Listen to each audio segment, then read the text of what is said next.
and it just says floor it, and now it says release, and here we go. Oh my goodness gracious.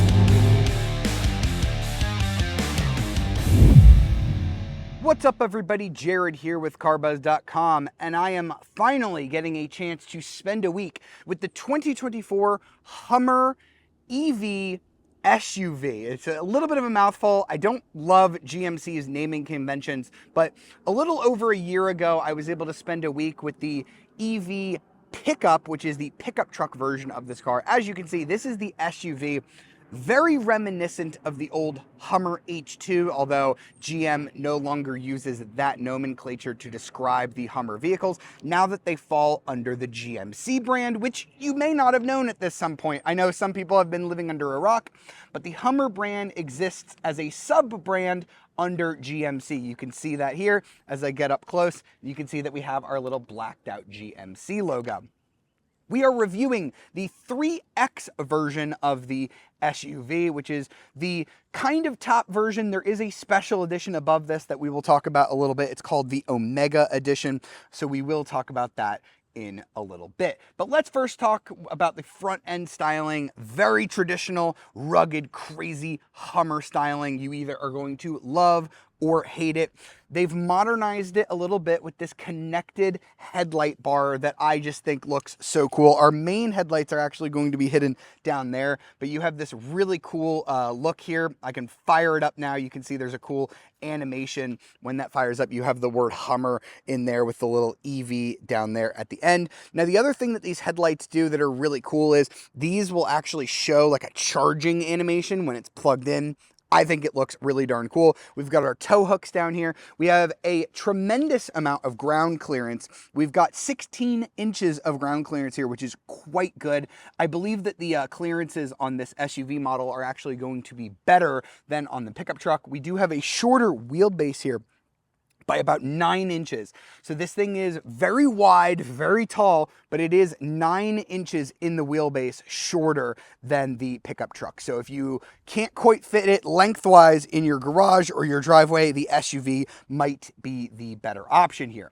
We've got the 22-inch wheels. There are a few different wheel options that you can get on the Hummer EV. Some of them are very expensive, like to the tune of $3,500. Now, you can downsize to an 18-inch wheel. We have all-terrain tires here, but you can get the 18-inch wheels with a mud terrain tire as part of a very expensive extreme off-road package that costs just under $10,000. You don't just get the tires and the wheels, you get underbody armor, you get rock sliders, you get ultravision cameras, which we do have here optionally. You get a front e-locker and virtual rear lockers as well. So you do get a lot as part of that package, but it is very expensive at just under $10,000. I do really like how this looks from the side profile. I think it's better looking than the truck from most angles. I'm really digging this light blue. It's a little bit hard to tell what color it is depending on the light, but it is like this very baby blue. There are some good colors now. When the Hummer first came out, all I ever saw of it was white and then some black ones later on. Now that I'm seeing some colors, you can get a crazy orange. It is very expensive, the orange tint coat on this car, but you can get a crazy orange. You can get a really nice blue, you can get like a bronze, or you can get this light blue, and I do think the vehicle looks a lot better when it's actually finished in a color. Now here at the back, a little bit similar styling to what we're going to see on the pickup truck. We've got our spare tire mounted on the back here. That was always kind of like a Hummer thing. Again, you're either going to love or hate how this vehicle looks. All right, so now let's check out the interior of the Hummer EV SUV, and unsurprisingly, very similar to what we're going to find on the pickup truck. You can get an all black interior, but we have this kind of two-tone black and white. The interior here is leather. This is kind of a like rugged, clothy, leather-ish material. It's actually kind of cool. it definitely doesn't feel as premium as leather, but it definitely feels very durable, which is what GMC was going for on this vehicle. They didn't want to just do a luxury vehicle. They wanted it to have some kind of off-road rugged feel, and that is what they went for. You're either going to love or hate this material. I don't mind it. I think it feels kind of cool.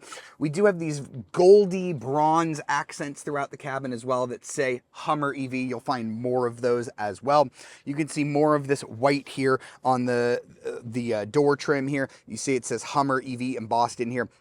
This gives you a little bit of a better feel of what this material will look like. You can see it has kind of a texture to it as well. We've got our Bose speakers that have this topography pattern. We have more of the topography here on the rubber floor mats as well. Again, just all towards that rugged off-road theme. Now, the rest of the cabin, as we are going to see when we fire it up, hitting our very, very conventional GM start button there, a lot of it is very familiar if you've been in a GM vehicle. We are going to get this massive 13.4-inch screen here as standard. It is powered by Google. We have a Google map in here. We have this kind of side profile that you really can't get rid of other than on certain menus. So it is always going to be kind of split screen, even when you're running Android Auto or Apple CarPlay. It does have Google Maps built in, and it does have wireless CarPlay in Android Auto, which is quite nice. When I toss it into reverse, we're going to get these amazing cameras. GM, one of the best in the game with stuff like this. We've also got a digital helper screen that is going to be standard as well.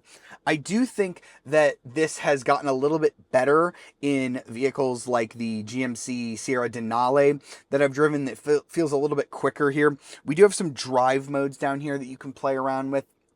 And as you can see, it's powered by the Unreal Engine, so we have some really cool looking animations here, but they are a little bit slow and laggy. This is something I thought GM would improve over the years as this vehicle has been on sale with over-the-air updates, but unfortunately, I've driven this car a while ago, a couple of years ago, and I've driven it today. Doesn't really seem like they've improved all of that much.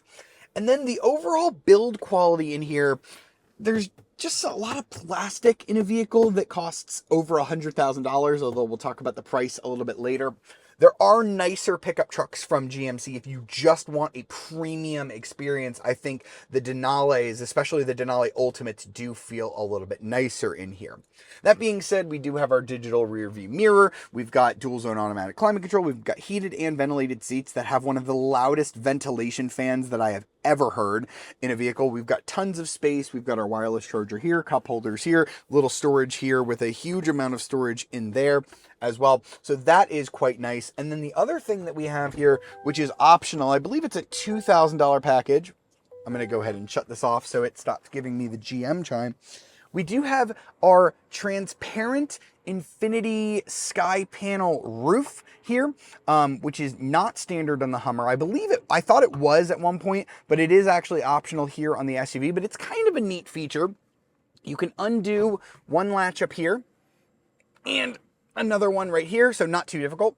And then this roof panel is actually going to pop out. It's not too heavy.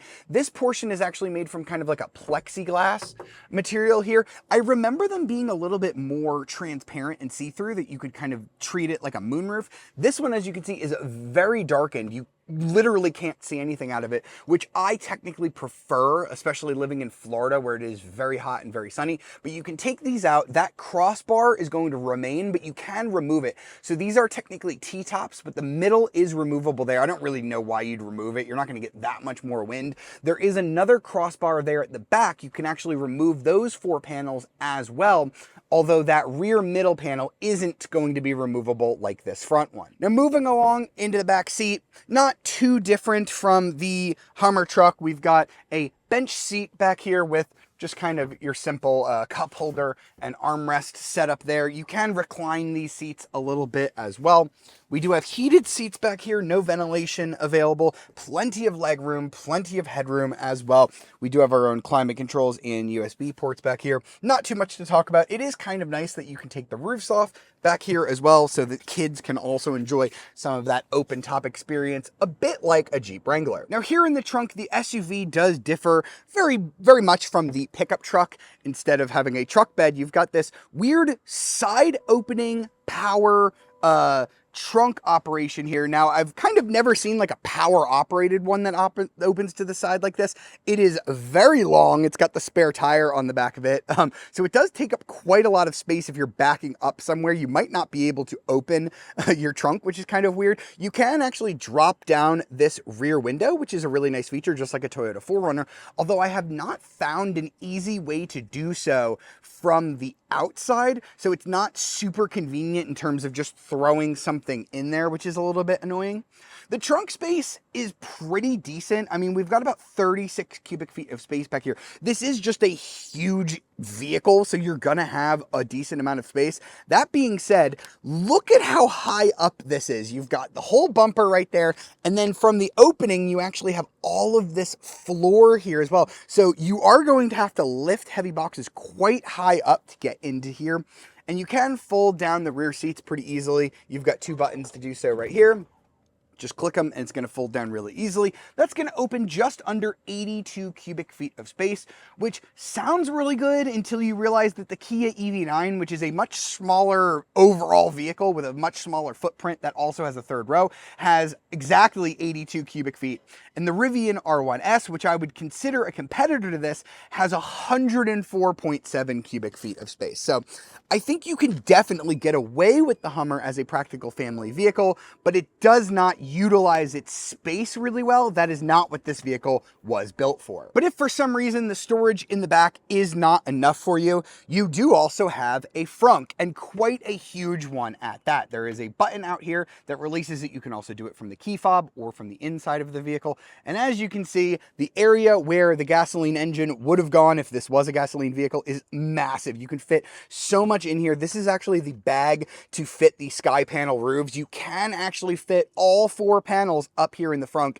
It's a little bit of an annoyance to do it, but really not that bad considering how easy it is to get all of the panels off. And once you become a master at this, I feel like it really won't be that hard for you. So that is a really nice additional piece of space that the Hummer has, and it's one of the biggest frunks I've seen. Now, before I fully wrap up with the Hummer SUV, I want to talk about something that you really should consider before buying one of these, and that is your charging situation.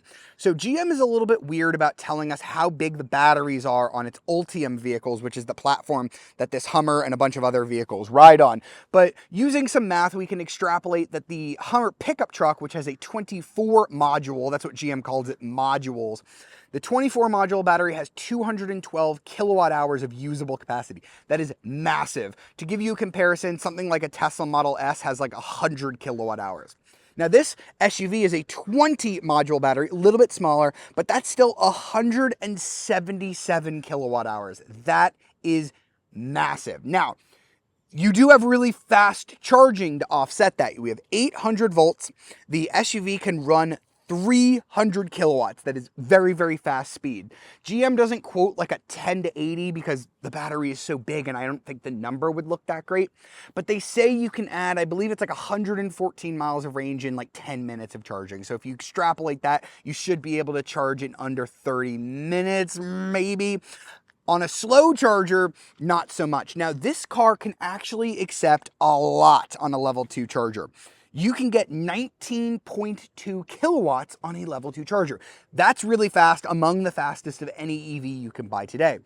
However, you might not have that in your house. I certainly don't. My charger really only puts out about 7 kilowatts. So I plugged it in with like 60% battery, and it told me it was going to take about 8 hours to get to 100. That's just from 60%. Extrapolating out, it might take about 20 hours to charge this, although I did see the charge speed go up a little bit. It initially told me it was adding about 9 miles of range per hour, and then it, per hour, and then it went up to about 16 miles per hour. So it did go a little bit faster as it was plugged into my house a little bit longer, but this thing is going to take quite a while to charge. So if you're doing a lot of miles and frequently charging it, you don't have access to DC fast charging, or you don't have one of those crazy fast 19.2 kilowatt chargers at home, it just might be something that you want to consider before you go and buy one of these cars, because it might not work with your lifestyle. All right, now let's get underway in the 2024 GMC Hummer EV SUV. And we'll first start to talk about the different options that you have. You do have two different technically powertrain options here. You can get the 2X version of this vehicle, which is the base model. We don't have that one. That is a dual motor setup that produces 570 horsepower, and GMC is crazy with the torque ratings. They call it 7,400 pounds. It's not really that high if you were to do like a normal calculation the way that most automakers do, but GMC is very fond of these crazy calculations. So 7,400 pound-feet of torque, which is not technically untrue, and you get about 303 miles of range out of that model. Now, interestingly, this 3X version that we have actually has a little bit more range. You're going to be getting 314 miles the way that we have it configured. If you're going to go for that extreme off-road package that I've mentioned in the video, your range is going to drop down to 298, but you do get a lot more power. This version has a motor at the front, and then it has two motors on the rear axle, 3 total. So we've got 830 horsepower and 11,500 pound-feet of torque. Now that means if I hit the traction control button twice here, I can activate something called Watts to Freedom. Yes, it's called Watts to Freedom. WTF, in other words. And basically that's GMC's version of a launch control. So now it's lowering the car. It's lowering the suspension, our standard air suspension, as hard as it'll go. It's prepping the batteries and the motors to produce their max amount of output. It's giving me a very different gauge that's showing me my torque. It's showing me my G-forces, and I get this really cool landing strip animation here on the center screen when I get ready to launch. You also hear a lot more noise than you otherwise would in the GMC Hummer.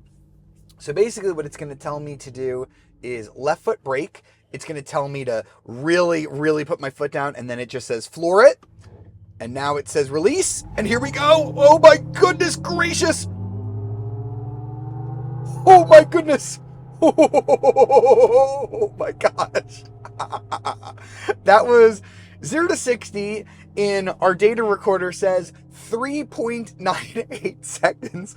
GMC actually claims this will do even quicker. It'll go about 3.5 seconds to 60 in a vehicle this size. Oh my gosh. Whoa.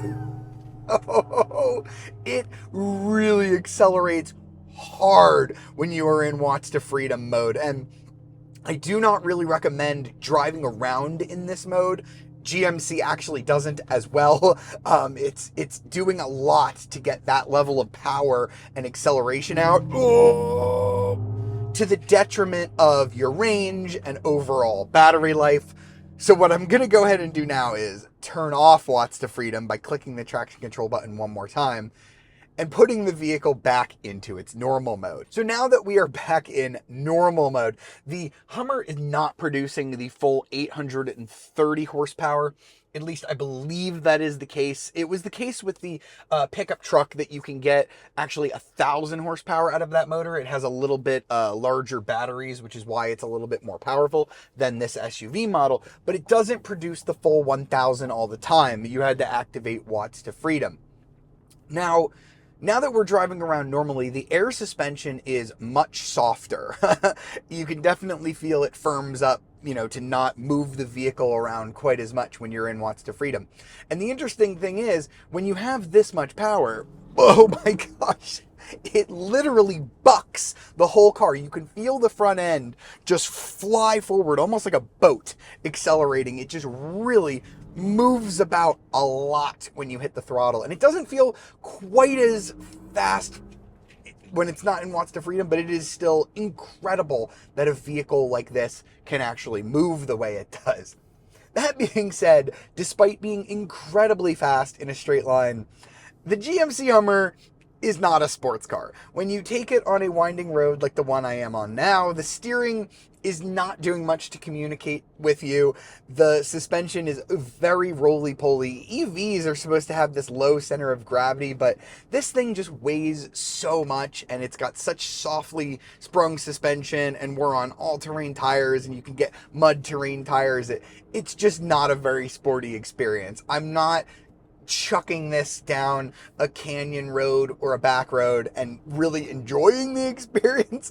I'm more so hanging on for dear life, waiting for the corner to be over. And then I can get to a straight, and I can deploy my power, hope that I have enough brakes for the next corner, and praying to whatever god I worship that I don't crash the darn thing. That is the GMC Hummer driving experience. Now, aside from watts to freedom, which is a hilarious gimmick, the Hummer has some other tricks that are actually more impressive. Right as I do this U-turn, you'll see I did not need to do a 3-point turn there. And that is because this vehicle has rear wheel steering, and some really amazing rear wheel steering at that. So GMC claims that this has a tighter turning circle than a Ford Mustang Mach-E, which is a much, much smaller electric vehicle. And I certainly believe that they are telling the truth there, because you can do some serious U-turn maneuvers in this thing. It's so easy to park, even in a huge parking space. We have those amazing UltraVision HD cameras that make it even easier. But yeah, the turning circle is absolutely astonishing that something this big can maneuver the way it does in a parking lot. This is the thing that the Hummer gets right, and I really hope that GM puts this on more pickup trucks, whether they be gas or electric, because it really changes the game. I hate parking pickup trucks, especially full-size ones like a Silverado HD, and if they can figure out a way to integrate this rear wheel steering without hurting like towing capacity and stuff like that too bad, it's an absolute game changer for driving a big vehicle like this. It is that good. Now, using the rear wheel steering, we also have crab walk mode, which is probably less useful, but definitely more fun to talk about. The vehicle can actually like crab sideways. I guess it's kind of useful for off-roading, but I don't know how many people are actually going to take this off-roading. It's so big and wide, and then you have to worry about charging it while you're going off-roading. So I don't know how many people are actually going to use the crab walk feature. We also have extract mode, which is when the air suspension lifts all the way up, giving you maximum ground clearance, and we do have quite a bit of ground clearance here. Overall, I would say the GMC Hummer driving experience is a silly one. It is actually quite comfortable. We do have Super Cruise, so if you are planning on taking it on a road trip, you can take advantage of hands-free driving, which is kind of nice. The thing is, though, just like how I mentioned that I don't think the Hummer's quality is quite up to the standard that I know GMC can hit with products like the Denali Ultimate trucks, so too is the kind of noise in here. You can hear, even in normal mode, it's not silent in here. They wanted a noise. It makes a roar, like it's not really an engine, but it is a noise when you're driving. And then because of the sky panels up here, there is quite a lot of wind noise, especially on the highway. And when I take this thing over a bump, I am hearing these things creak all over the place. Maybe GM will tell you to put some Vaseline or something like that on it at the dealer, but it is a little bit annoying if you're just driving around without the radio on or something. You really do hear these panels creaking as you drive along and go over bumps, and that is not an experience that you want to have when you're spending over $100,000 on a vehicle. So if you're looking for something fun, silly, crazy, what have you, you're looking to have a little bit of fun in a big, large vehicle that could technically be used as a practical family car, GMC Hummer definitely does that. If you're looking for sophistication, the fun of the drive, you know, kind of precision, you're probably better off getting something like the Rivian R1S or waiting for the Lucid Gravity. So that is going to wrap up our time with the 2024 GMC Hummer EV SUV. Pricing for this guy is very high. It's a little bit less than the pickup truck, but it is not cheap. That 2X model with the dual motor setup is just under 100 grand, starting at $98,845. If you want to step up to this 3X version, that's going to be $106,945. And listen, if you're spending that much money, what's another 7 or 8 grand to get the crazy tri-motor version? I probably would. Although you are going to have to add some options. You know, you have that $10,000 extreme off-road package, some other things. This one that we're testing is, I believe, about $120,000 based on the options that it has. Now, there is a version above this. It's called the Omega Limited Edition. Now, it comes in a crazy special paint. It has pretty much all of the options as standard as well, but it is hugely expensive at just over 140 grand. If you really want that, you want to be the coolest person on your block, go ahead, but you're pretty much able to get everything that you can get in that car, save for a color on this 3X version. So that is probably what I would do. In my personal opinion, I probably am not the right person to buy the Hummer EV. It's a little bit too silly and crazy for me, but it does show what is possible with an electric drivetrain, and it does cater to that type of person that says, I would never buy an EV because they're too wimpy or too uncool. This really flips that script on its head. But if you're looking for a more conventional electric family vehicle, there are other options. The Kia EV9 that I mentioned earlier, the Rivian R1S, and the upcoming Lucid Gravity that will exceed what this Hummer will do in terms of range and come very close in terms of charging speed as well. Let me know if you enjoyed this video in the comments. Be sure to like, subscribe, and ring that notification bell to be alerted of our latest videos. I'll see you next time.